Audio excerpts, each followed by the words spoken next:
नमस्कार, मैं हूं आपके साथ कांची बंसल। इंडिया न्यूज़ के डिजिटल प्लेटफॉर्म पर आप सभी का स्वागत करती हूं। क्या आप मेवाड़ के चोरगढ़ी को जानते हैं? अगर नहीं जानते हैं तो इसके बारे में आज मैं आपको बताने जा रही हूं कि मेवाड़ के चोरगढ़ी का नाम आपने कभी सुना है क्या? ये बड़ा सवाल है। अगर नहीं सुना तो आज सुन लीजिए और जान लीजिए कि आखिर ये चोरगढ़ी क्या है और इस गाँव का कैसा नाम है, वैसी ही पहचान भी है।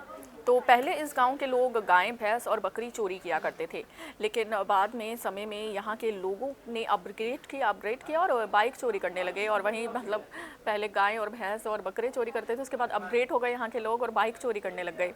और आपको बता दूँ कि लेकिन बाद में समय रहते लोग अपग्रेड हुए हैं और उसके बाद उनका जो चोरी करने का तरीका है वो भी अपग्रेड हो गया, जिसके बाद वे बाइक चोरी करने लगे। वहीं अब यहाँ गांव में देश भर में साइबर क्राइम का सबसे बड़ा अड्डा बन गया है और झारखंड के जामताड़ा से भी बड़ा ताल्लुक़ रखता है। खतरनाक ऐसा है कि इस गांव में पुलिस भी गश्त करने नहीं जाती है, पुलिस भी इस गांव में जाने से डरती है, इतना खतरनाक ये चोरगढ़ी है।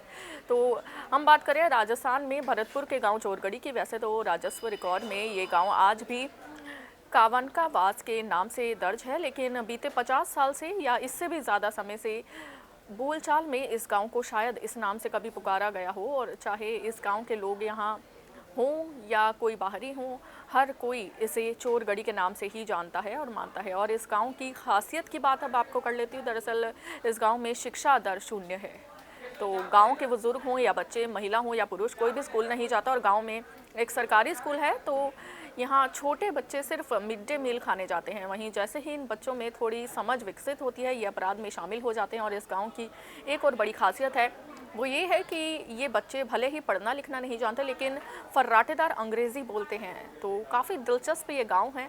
और कुछ बच्चे तो फ्रेंच, जापानीज़ और अन्य विदेशी भाषाओं का इस्तेमाल भी करते हैं। और इसके अलावा ये जब चाहें पुरुष की आवाज़ में बोलते हैं और जब चाहे महिलाओं की आवाज़ में भी बोलने लगते हैं। तो ये काफ़ी दिलचस्प है ये गाँव और काफ़ी ज़्यादा क्यूरियोसिटी भरा ये गाँव है।